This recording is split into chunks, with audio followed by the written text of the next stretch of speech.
Bonjour et bienvenue dans les suggestions cinéphiles de l'Odyssée. Aujourd'hui, la suggestion cinéphile numéro 167, 167. Euh,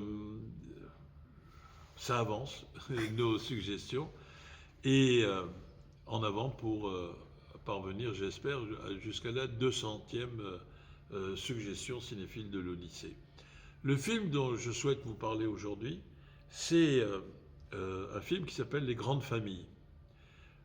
qui est sorti en 1958 avec une pléthore d'acteurs excellents de l'époque,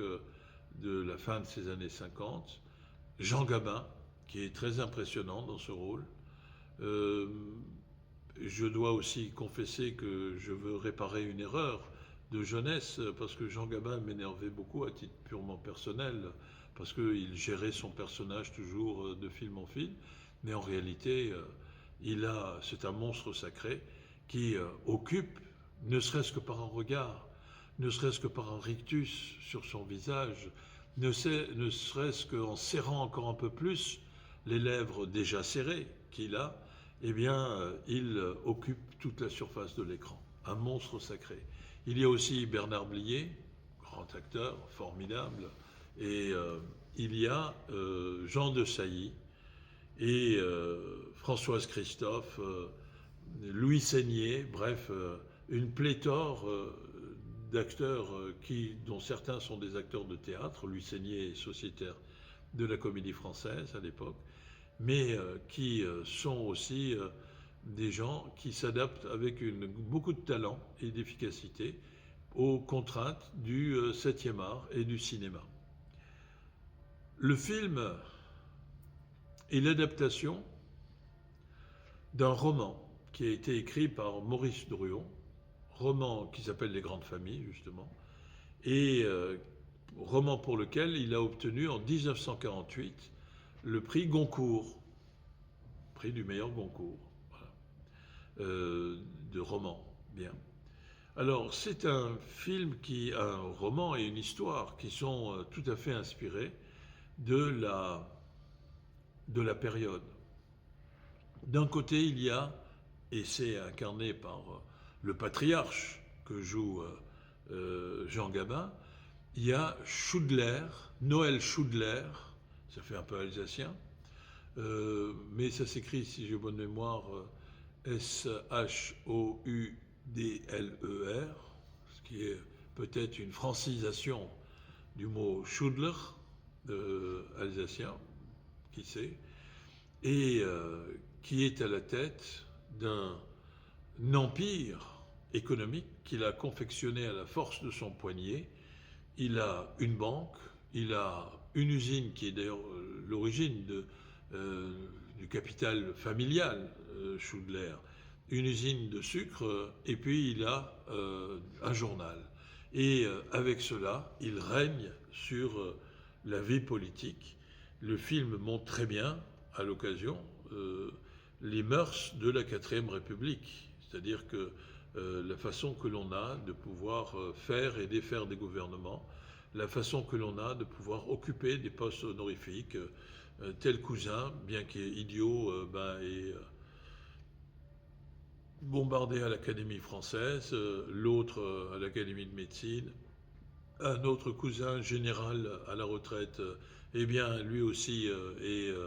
bénéficie de titres honorifiques. Bref, il y a un clan Schoudler qui est absolument extraordinaire. Et ce film, qui va d'ailleurs être critiqué par les nouveaux venus, je ne dis pas les parvenus, mais les nouveaux venus de la nouvelle vague, eh bien, il montre très bien que cette force, cette puissance, cette capacité d'influence, cette capacité à faire et défaire l'ordre du jour de l'actualité d'une vie politique et sociale à partir de Paris, et économique, il y a la bourse évidemment aussi, qui est un lieu important dans le film, eh bien cette capacité, elle est là parce que il y a eu une transmission de génération en génération entre Noël Schoudler, son père, son grand-père. Et le film va nous raconter, au fond, la venue du fils qui qui est joué par Jean de Sailly. Et lui, polytechnicien, croit qu'un titre suffit. Il est, quoique jeune, l'incarnation d'un défaut terriblement ancien. Et ça, c'est une leçon à suggérer à tout le monde, chers amis spectatrices et chers amis spectateurs, qui est le défaut d'une suffisance très ancienne, vieille comme le monde en quelque sorte, qui commence et qui dit que si j'ai un titre de polytechnicien, c'est que je suis plus apte que d'autres. Et tout le film va se fonder sur cette divergence, parce que cette différence va se transformer en véritable divergence entre le père Noël Schudler et son fils, incarné par Jean de Sailly, et qui croit que parce qu'il a des titres, qu'il peut prendre des initiatives,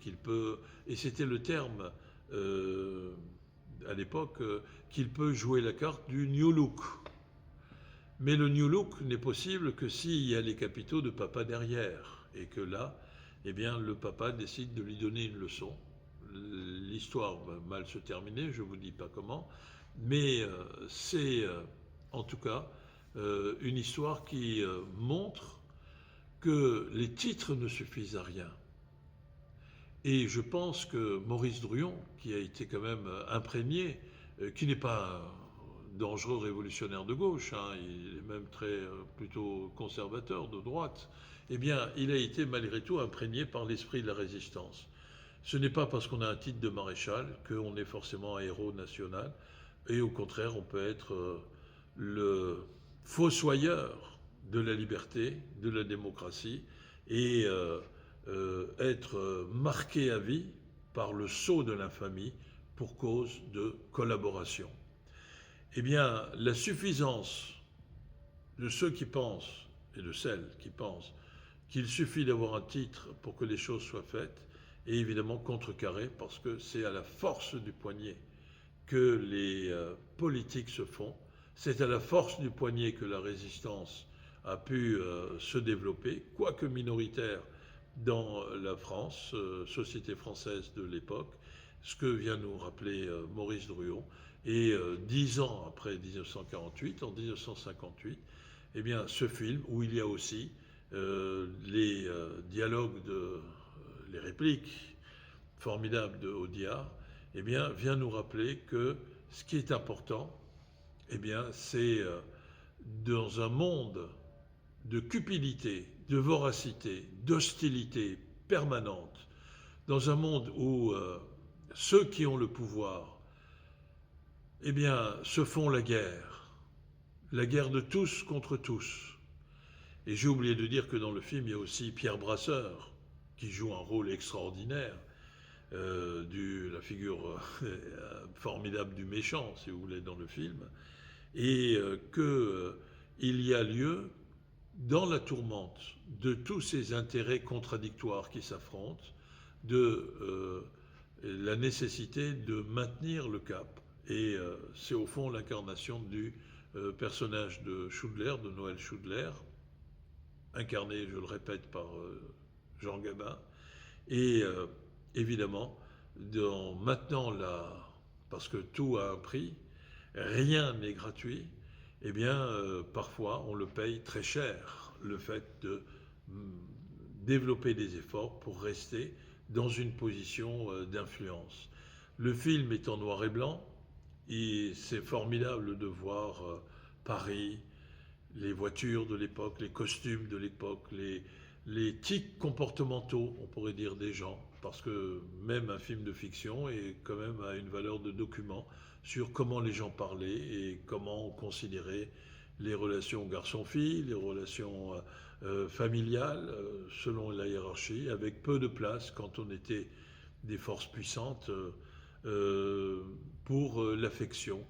et ou plus exactement que l'affection, la tendresse,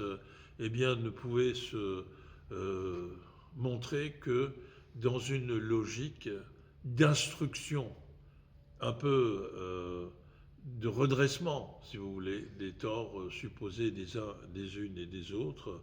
et en même temps cette solidarité familiale pour défendre l'honneur d'un clan familial